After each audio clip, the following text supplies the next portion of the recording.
Hey, what's up guys? So in this video, we will see how to add contacts on the Oppo A5x. Now to do that, first of all, just open the contacts app on your smartphone. Now to add a contact, just tap on the plus icon over here.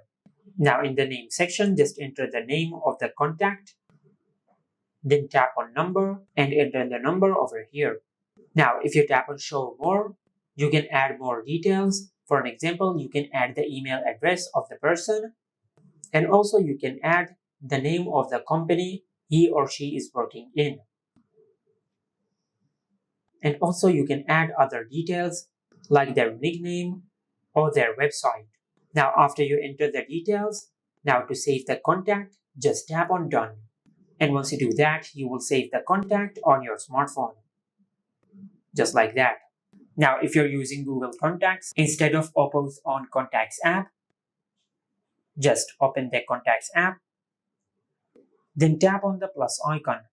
Now from here, just select where you want to save your contacts. I will select my email.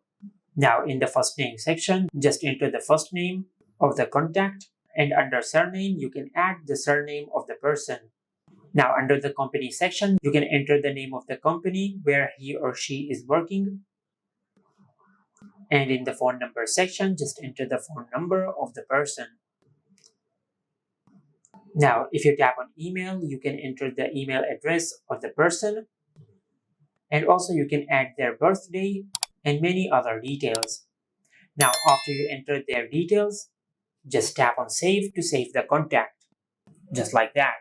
And this is how you can add contact on the Oppo A5x. Make sure to like, comment, and subscribe. Thank you for watching.